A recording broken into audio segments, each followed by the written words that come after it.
Olá, tudo bem? Eu estou gravando esse vídeo em reposição ao encontro síncrono desta segunda-feira, dia 12/4. Eu não consegui me conectar e por isso o encontro síncrono não pôde ocorrer. Então, eu estou gravando para disponibilizar o conteúdo para vocês, para que eu possa aprofundar o conteúdo e também vocês terem o material para assistir novamente, caso precisem recorrer a isso. O assunto de hoje é o empirismo. Eu já havia falado para vocês na última aula que nós havíamos encerrado o assunto racionalismo, quando nós estudamos o René Descartes como sendo o seu grande representante, e uma outra corrente muito importante na filosofia moderna a respeito do conhecimento é o que a gente chama de empirismo, que é a corrente de pensamento que vai estruturar o pensamento científico nosso hoje, né? As nossas ciências hoje, que a gente chama de ciências fortes, né? Ou que a gente chama de ciência mesmo. Química, física, geografia física, né? As ciências médicas e tantas outras. Essas ciências são ciências que a gente chama de empíricas. E a ideia é entender o que vem a ser essa maneira de entender o conhecimento e entender o que é a verdade. Só retomando aqui rapidamente algumas coisas importantes do racionalismo. O racionalismo é aquela teoria que defende que o conhecimento verdadeiro ele é racional, isto é, ele tem como fonte primária e tem como fundamento de certeza e da verdade o raciocínio lógico e racional. Adoro, né?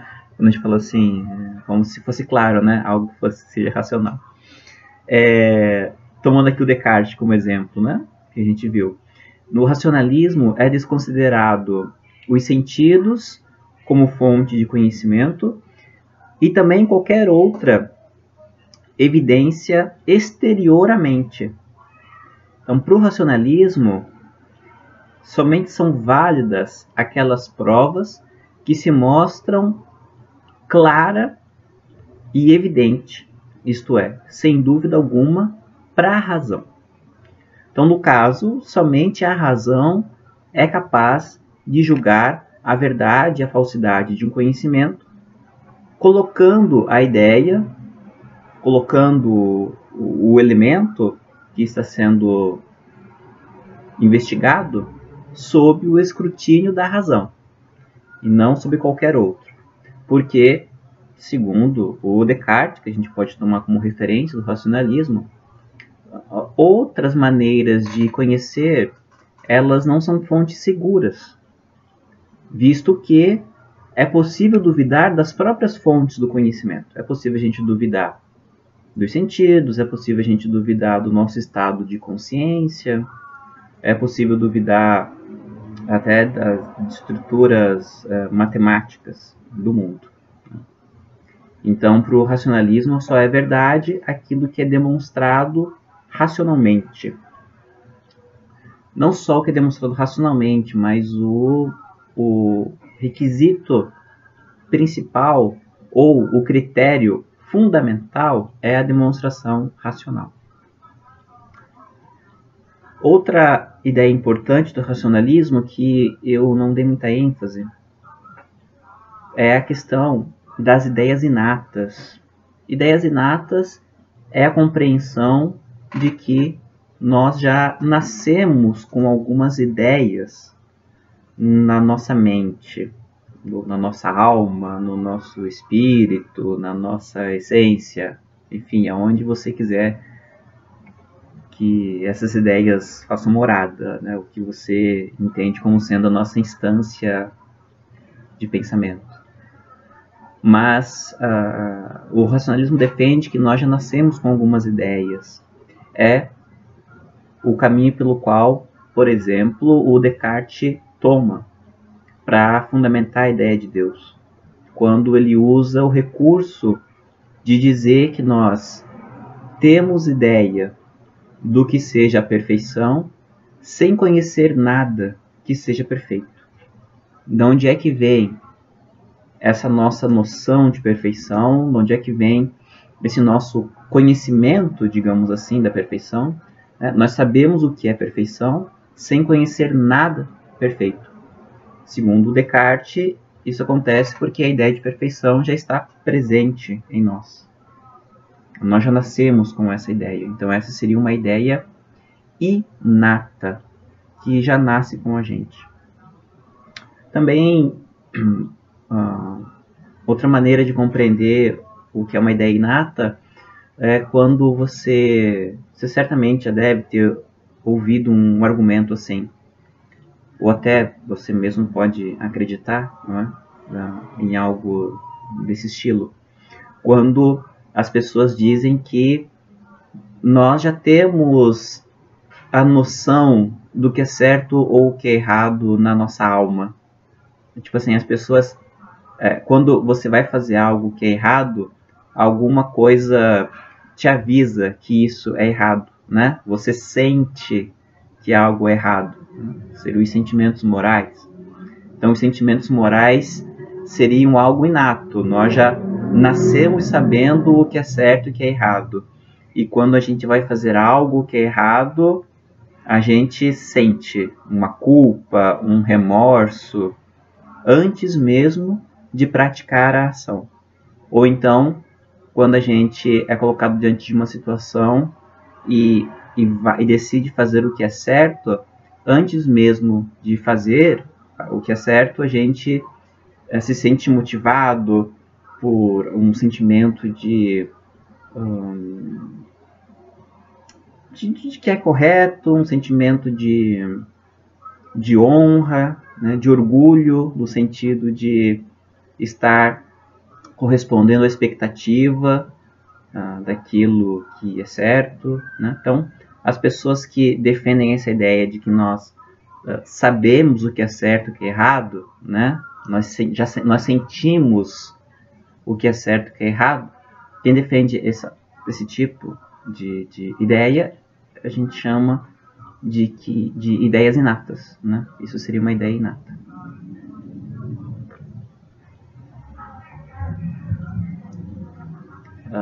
Platão, né? Platão é um típico pensador que acreditava em ideias inatas. Ele dizia que nós já temos o conhecimento na nossa alma, só que precisamos trazer esse conhecimento para fora. Seria uma aplicação do só sei que nada sei, do Sócrates. Então, Platão ele fala que nós incorremos no erro porque nós acreditamos nas aparências das coisas. É mais ou menos o que o Descartes fala, né? Nós acreditamos nos sentidos, acreditamos nas impressões, quando na verdade a gente precisa usar a razão para que no processo de reflexão racional, que seria aí a filosofia, no caso de Platão, através desse processo de reflexão racional, nós trouxéssemos então para fora esses conhecimentos inatos, essas verdades que já estão dentro da gente. Né? Seria como lembrar, né? Conhecer é lembrar. Seria o conhece a ti mesmo, do Sócrates, né? Só sei que nada sei. Então essas são as duas ideias fundamentais do racionalismo. De que a razão é a instância pela qual nós alcançamos o conhecimento verdadeiro e há em nós algumas ideias inatas, isto é, ideias que a gente não aprende, né? São ideias que nós temos porque já nasce com a gente. Nós não aprendemos essas ideias. Não é um conhecimento vindo de fora de nós, mas é um conhecimento que já está com a gente, dentro, né, impresso na nossa mente. Tá? São duas ideias fundamentais do racionalismo. O empirismo vai ser o contrário a essas duas ideias. Tá? Empirismo significa experiência.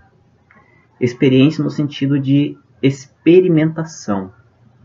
Né? Não experiência no sentido de muito tempo.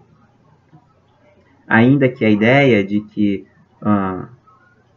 o muito tempo faça com que você tenha mais experiências, né? Quanto mais, quando você é uma pessoa muito experiente, não tem essa expressão? Fulano é muito experiente. Quando a gente diz isso, a gente está querendo dizer que a pessoa passou por muitas experiências. Isto é, experimentou muitas coisas. Experimentou várias coisas. Ou experimentou por muito tempo alguma coisa, de modo que o conhecimento vasto que ela tem, ou o que justificaria a verdade do conhecimento dessa pessoa, se dá justamente pelo fato de ter experimentado muito alguma coisa. Então, o empirismo é isso. Né? O empirismo é experimentação. É o contrário do racionalismo. O racionalismo defendia a reflexão racional para a aquisição do conhecimento. O empirismo defende a experimentação. Experimentação de que maneira? Bom, a experimentação pelos sentidos. Pela visão, pela audição, pelo tato, pelo paladar, pela prática, experimentação prática, pela observação e reprodução dos fenômenos, enfim, pelos vários modos de experiência. Bom, e aqui eu preciso fazer uma ressalva, tá? O empirismo ele não defenderia a defesa de deuses, digamos assim, né? Muitas vezes nós ouvimos pessoas dizerem que experimentaram Deus.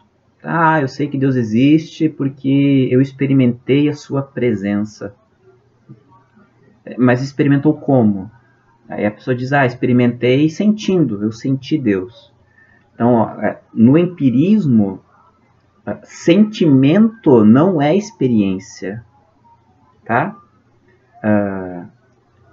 O sentimento seria um produto da experiência, que a experiência tem a ver com o contato com o objeto, tem a ver com o corpo, certo? O empirismo tem a ver com o corpo, tem a ver com as coisas da matéria. Então, assim, eu senti Deus, logo demonstrei empiricamente que Deus existe. Não é isso, tá? Não é uma coisa subjetiva, não é uma coisa emotiva, não é uma coisa emocional. Tipo, eu senti a presença de Deus e eu chorei, senti a presença de Deus e senti um calafrio. Não é isso. Tá? Não é de sentir algo subjetivo, mas é de experimentar concretamente, digamos assim. Um empirista, por exemplo, diria que não é possível dizer que nós temos alma, porque não tem como experimentar, né? Não tem como demonstrar que a alma existe.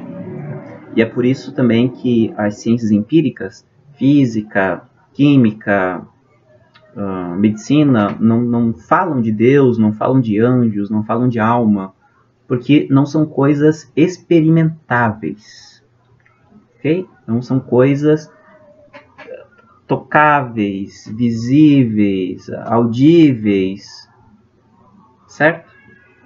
É importante deixar esse ponto assim bem claro, né? Para que não haja confusão entre eu experimentei algo sobrenatural, tá? Mas na verdade esse não é uma experimentação no sentido empírico, É uma linguagem apenas para tentar demonstrar a realidade de algo para nossa subjetividade, para nossa emotividade, digamos assim. É uma maneira de falar a respeito de algo que nos emocionou, de algo que nos comoveu. Mas o fato de você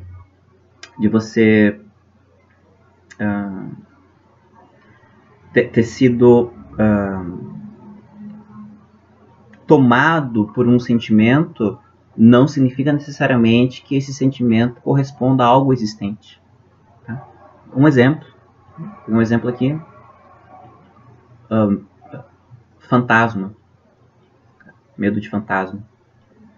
Lá você passa por uma casa abandonada há muito tempo, que está cheio de mato, e aí você passa à noite por aquele terreno e ouve um estalo, né, algum barulho, e aí você, né, sente medo, sente pavor. Tá? O fato de você sentir pavor não prova que existem fantasmas naquela casa. Tá? Quando você sente ansiedade, ou quando você sente medo de falar com alguém. Por exemplo, você precisa pedir para mim para fazer segunda chamada de uma prova, porque você perdeu a hora, não acordou para fazer a prova. E aí você fica com medo antes de vir falar comigo, porque você imagina que eu ficarei bravo, falarei que é absurdo, você não tem vergonha na cara não de não acordar. Então, de fato, você está com medo de algo que você está imaginando, que de fato não aconteceu e não vai acontecer, né? Eu posso dizer não, mas eu não vou brigar com você. Deu para entender a diferença? Né? Então, eu experimentei algo sobrenatural, mas não é no sentido da experiência do empirismo, que tem a ver com os sentidos, certo? O empirismo tem a ver com a experiência pelos sentidos. Tá? Bom, então a gente já percebe, né, que o empirismo ele vai dar muito valor para o nosso contato com o mundo, né? E vai dar valor também, vai criticar a posição das ideias inatas. Porque no empirismo, nós não nascemos com ideias. Tudo o que nós sabemos, nós o sabemos porque são conhecimentos vindos pela experiência. Todo conhecimento humano é um conhecimento originado em alguma experiência, em alguma experimentação. Tá? O John Locke, que eu vou falar mais para frente, um pouquinho, o John Locke ele dizia que nós somos como páginas em branco, como papéis em branco. Nós não temos nada ali. E aí, à medida que nós vamos experimentando as coisas, essas coisas vão ficando registradas no papel. Nossa mente é como um papel em branco e as experiências elas vão ficando registradas na mente. É mais ou menos isso, tá? Só um pouquinho. Quem? Cas?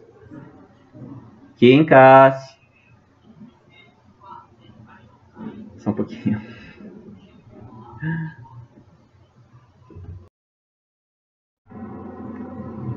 Bom, problemas caseiros. Então todo o conhecimento nosso, ele é conhecimento que ele vem dos sentidos, das experiências. antes que você diga, então para eu conhecer as coisas eu preciso experimentar tudo? Não, não, porque não tem como você experimentar tudo, não é verdade?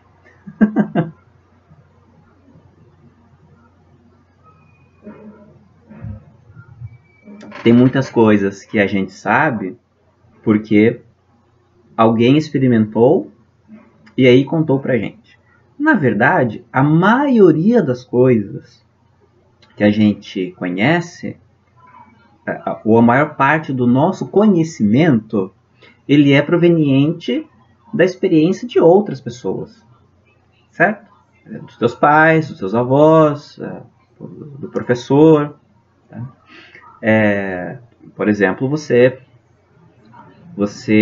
não precisa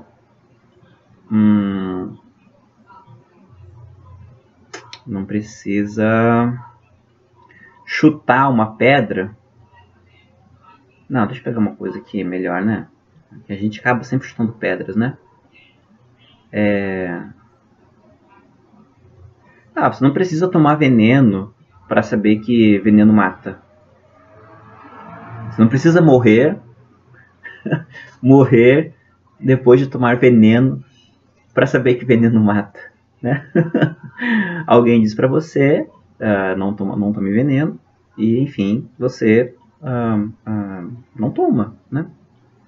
Quando você pega lá a embalagem do aerosol, né, para matar os pernilongos na tua casa, tem lá, né, a advertência, né, não ingira esse produto, não respire esse produto, não coloque esse produto em contato aos olhos.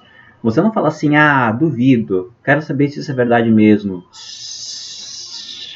Não, né, você não faz isso. Espero que nunca tenha feito e espero que não faça também.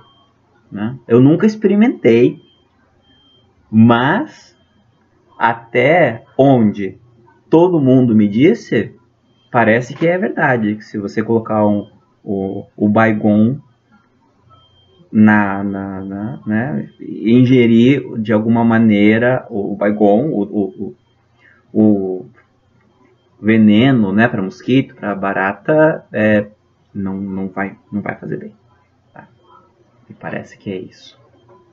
Então eu acredito. Esse é um tipo de experiência que eu não quero demonstrar a verdade. Bom, então é isso. O empirismo, ele se baseia na ideia de que todo conhecimento humano, ele é proveniente da experiência. E aí da experiência sensitiva, dos sentidos, e da experiência prática, da experimentação das coisas. Logo, não há nenhuma ideia inata, não há nenhuma ideia que nasce com a gente. Todas as ideias, elas são construídas a partir da nossa relação com o mundo, com a nossa experimentação das coisas que existem no mundo. Então, quanto mais experiências você tem, ou quanto mais experiências a humanidade tem, mais conhecimentos nós temos. Quanto menos experiências a humanidade tem, menos conhecimento ela tem. Tá? E aí, assim, é só pegar um pouco a própria história da humanidade, né? Como que nos últimos séculos, acho que principalmente, né, no último século, a gente vê como a quantidade de conhecimento humano vem aumentando. Porque nós acumulamos uma carga tão grande de saberes que agora a multiplicação deles assim, é escala exponencial. Né? Enquanto no passado, muito no passado, né, demoravam mais para acontecer revoluções, sejam revoluções no âmbito da ciência, no âmbito da técnica, tecnologia, seja revoluções na questão da cultura, né? A questão da política, hoje não, hoje é tudo muito mais rápido, né? Isso por conta do conhecimento humano acumulado ao longo do tempo.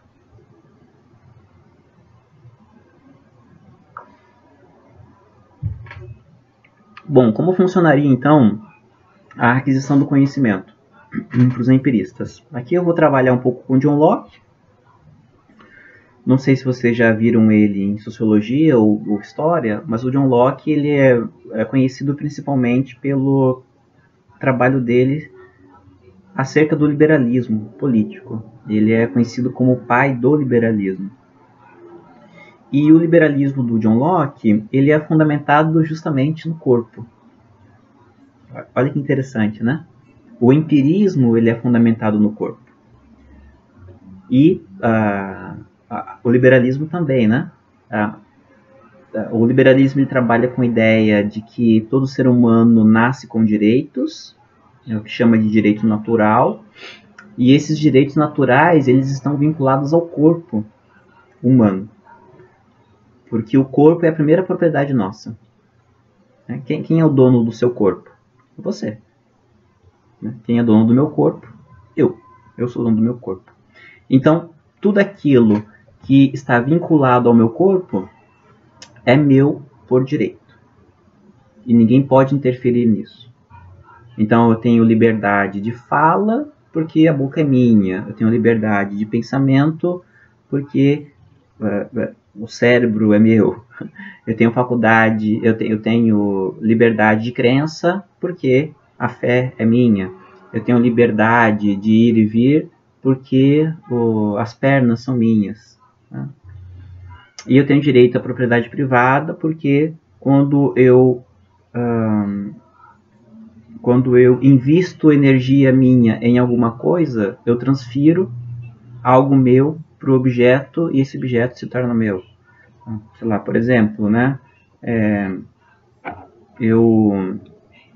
Tem lá uma árvore de óculos, né?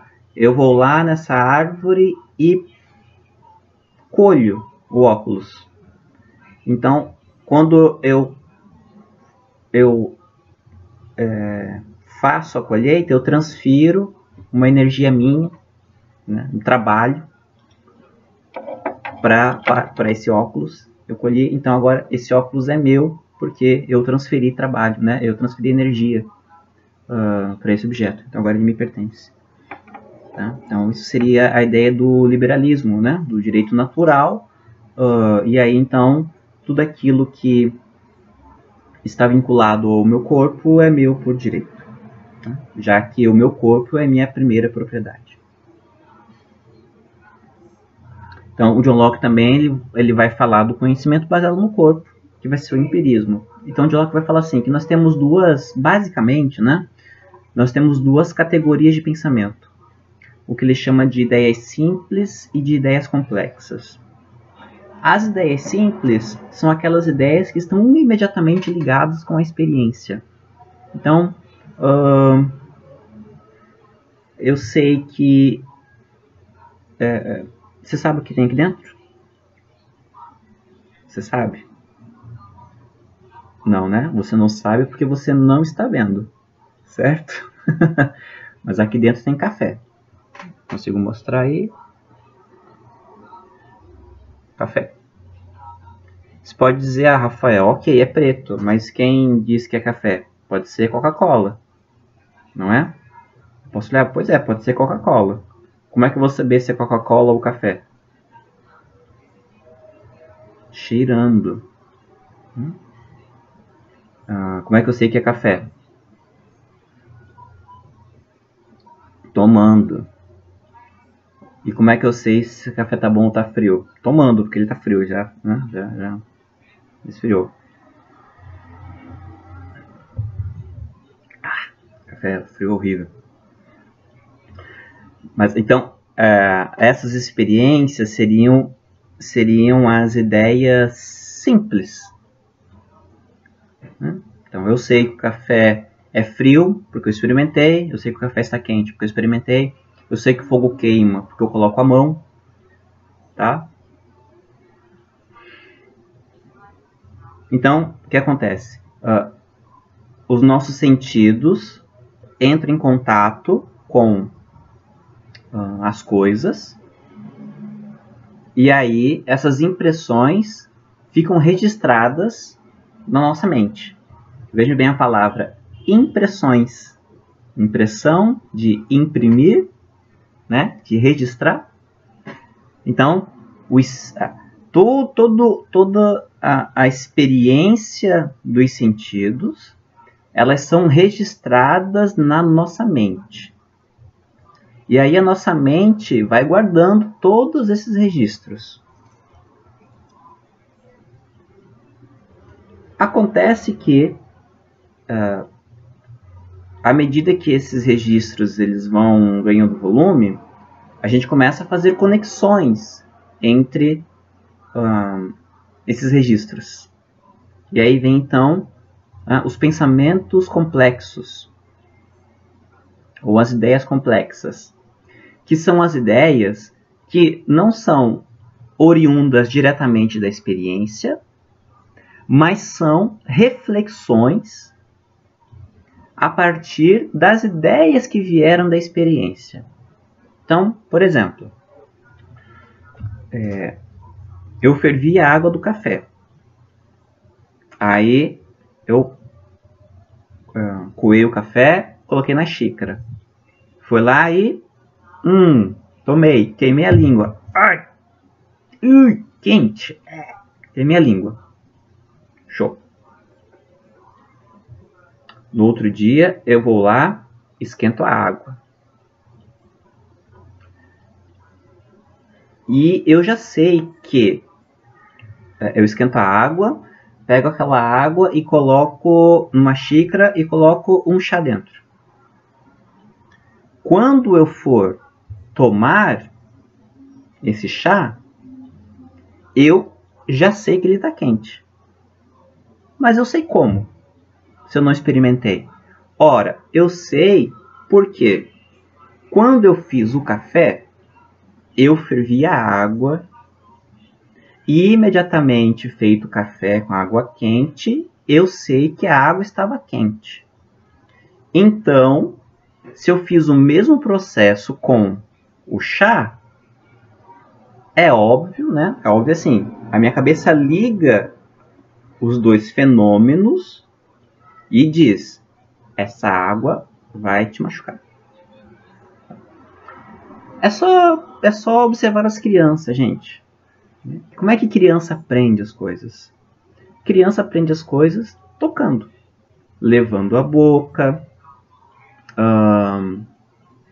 batendo, né? Por exemplo, toda criança adora colocar o dedo na tomada, né? A criança vai lá engatinhando, vê o buraquinho e pam! Quer colocar o dedo na tomada. A mãe fala, não coloca o dedo na tomada, vai fazer dodói. Não coloca o dedo na tomada, vai fazer dodói. Mas assim, para a criança, isso não faz sentido, porque ela não entende a palavra dodói.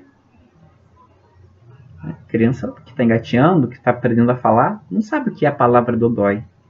Ela só vai entender o que é a palavra dodói quando ela colocar o dedo na tomada, tomar o choque. Aí ela vai chorar, vai ter aquela experiência super negativa. Quando essa criança for fazer outra coisa e a mãe dizer assim, não faz, que é dodói, a palavra dodói já vai remeter ela à experiência do choque. Tá vendo? As informações, né? A palavra dodói ficou ligada à experiência negativa do choque. Então, toda vez que a criança, ela se deparar com a palavra dodói, a mente dela vai fazer esse registro, vai buscar esse registro do choque. E ela não vai experimentar outras coisas, ou vai pensar antes de experimentar outra coisa que esteja vinculada à palavra dodói. Certo? Então esse já seria um pensamento complexo, porque seria complexo, porque, né, não está diretamente ligado a uma experiência, porém é a união de ideias, né, que reconstrói uma experiência, digamos assim. Tá? Então, para o empirismo é mais ou menos assim. Quanto mais próximo da experiência, mais próximo da verdade você está. Menos dúvida você tem. Né? Claro, porque você experimentou, então, né, não tem muito o que duvidar. Quanto mais afastado da experiência, mais duvidoso se tem, né?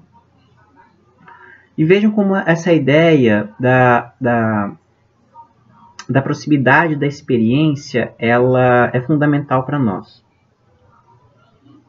Vou pegar aqui um exemplo de dentro das religiões, né?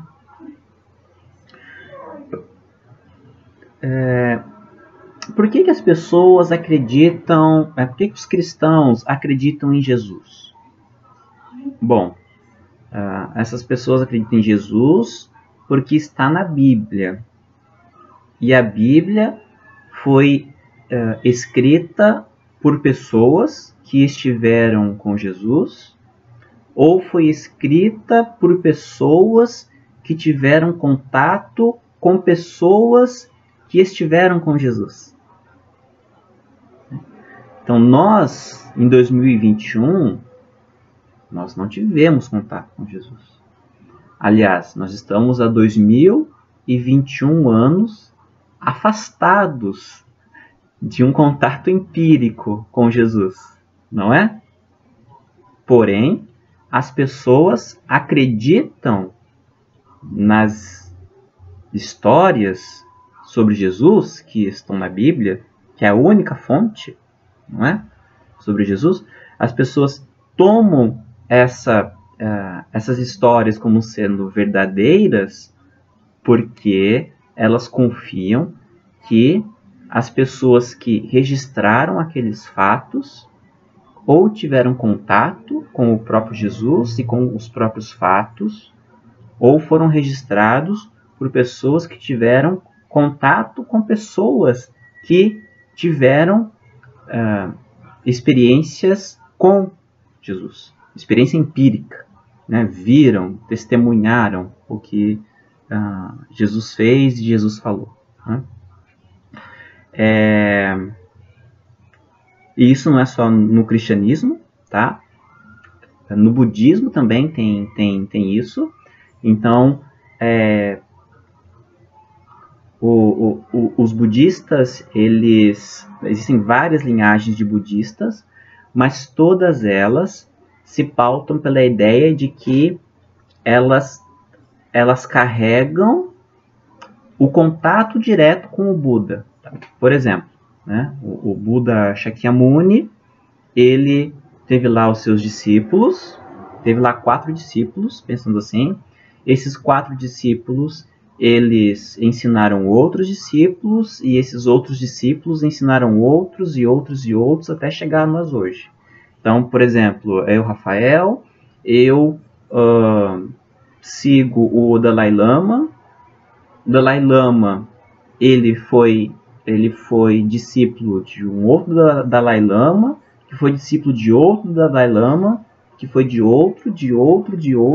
E se eu voltar às histórias, e se eu voltar, né, buscar a árvore genealógica do Dalai Lama, eu vou chegar no Buda Shakyamuni, né, que é o Siddhartha Gautama, que é o primeiro Buda do nosso Eon, né, da nossa era. Tá? Então vejam, por que eu confio no Dalai Lama? No 14º Dalai Lama, né? No caso, Dalai Lama do Tibete, tibetano. Porque o Dalai Lama conheceu fulano e aprendeu com fulano, que por sua vez aprendeu com cicrano, que aprendeu com beltrano, que ouviu do Buda. É o mesmo esquema no cristianismo, tá? Isso é o quê? É confiança no empirismo, né? De que eu não vi, Eu não conheci, mas eu conheço alguém que conheceu. Então, né? É verdade. E vejam também como essa ideia é importante para nós, do empirismo, da experiência, pensando aqui pelas fake news, né? Como as fake news, elas manipulam o que a gente vê a fim de nos convencer de que é verdade. Não é? As fake news, elas em geral, elas não trabalham com textos, claro, né? Tem os textos, porém, a grande força das fake news está na manipulação das imagens. Quando editam um vídeo à maneira que lhe convém, quando manipula uma foto, né, recortando ou inserindo objetos conforme lhes convém, quando pega-se um áudio e edita-se esse áudio, recortando, tirando de contexto o que se foi dito, né? Com o que se está trabalhando? Se está trabalhando com os sentidos, com aquilo que a pessoa vê, com aquilo que a pessoa ouve. Né? Porque a pessoa fala assim, mas eu vi numa foto que era o Rafael. Mas eu ouvi um áudio do Rafael. Né? É a manipulação dos sentidos. Tá? Então, nós nos pautamos muito pelos sentidos para confiar na verdade ou não. Bom, mas Rafael, mas aí a gente pega aí a crítica do Descartes, né, de que a gente não pode confiar nos sentidos porque os sentidos nos enganam. Sim, e o empirismo ele confirma isso, né? O empirismo ele não fala que é preciso acreditar cegamente nos sentidos, né? Mesmo porque a gente interpreta, né, aquilo que é vindo pelos nossos sentidos. Vejam, não é, o empirismo não está defendendo que os sentidos oferecem a verdade. O empirismo afirma que o início do conhecimento ele está nos sentidos, certo? E aí a gente vai pegar essas impressões dadas pelos sentidos e a partir dessas impressões a gente vai produzir o conhecimento. Então, vamos lá, pegando aqui o exemplo maior do nosso ano. O exemplo da cloroquina. Fulano fala assim, eu tomei cloroquina e não fiquei doente. Ou então, o outro fala assim, eu estava doente de Covid, tomei cloroquina e fiquei curado. Ok? A pessoa experienciou isso. Isso é um conhecimento verdadeiro, universal? Bom, só há uma maneira de saber disso, se essa ideia é verdade, que é universalizando essa experiência. Vamos lá. Você me diz que tomou cloroquina e não ficou doente. Bom, eu digo para você que eu não tomei cloroquina e não fiquei doente. Você me diz, eu tomei cloroquina, eu estava doente, tomei cloroquina e fiquei curado. Eu digo para você, eu fiquei doente, eu não tomei cloroquina e fiquei curado. E posso dizer que pessoas tomaram cloroquina e não ficaram curadas, morreram. Então vejam, nós temos várias experiências diferentes. Então o que é preciso fazer? É preciso experimentar essas várias situações e ver qual dessas situações realmente representa a universalidade da experiência com a cloroquina. De fato, o que a cloroquina faz em relação ao coronavírus? É isso que a ciência faz. É isso que a medicina faz. Certo? E é isso que a medicina fez e demonstrou que cloroquina não tem relação com a cura do coronavírus. Tomar ou não tomar cloroquina não influencia na dinâmica com a cura da doença. Não previne e não cura coronavírus. É isso, tá? Então não é porque eu experimentei, logo é verdade. Não é. Você experimentou. Você apreendeu um dado da realidade. Você colocou um elemento de informação da realidade na sua mente. Agora, a sua mente, ela vai juntar mais outras informações, fazer a reflexão e aí, então, produzir o conhecimento, que é da onde você vai voltar e olhar para saber se a maneira como você interpretou aquilo que você experimentou está correto ou não. Isso é empirismo, certo? Então, isso que se faz, como eu disse, nas ciências chamadas duras, né? Química, física, geografia física, medicina, engenharia, tá? É assim que essas ciências trabalham, né? Com a experimentação. A biologia, né? São as chamadas ciências experimentais. Por que são ciências experimentais? Porque elas partem da observação e essa observação levanta as questões que vão ser respondidas mediante a observação. Vai se observar os fenômenos para saber se as respostas que a gente dá sobre os fenômenos realmente correspondem à maneira como os fenômenos ocorrem. Então, observa-se. Vou pegar aqui o exemplo do Galileu, acho que foi o Galileu ou o Newton, em quem a maçã caiu na cabeça, não lembro. Mas o cara estava lá, debaixo da árvore, caiu a fruta na cabeça dele, ele, por que essa maçã caiu? Por que essa fruta caiu? Aí começou a observar que tudo no mundo cai, ele criou uma hipótese e disse, existe uma força que atrai todas as coisas para baixo, aqui no planeta Terra. E aí ele começou a testar. Obviamente ele não precisou jogar tudo para cima para perceber que tudo cai. Senão nós estaremos até hoje ainda catando cada grão de areia, jogando para cima para saber se cada grão de areia realmente cai.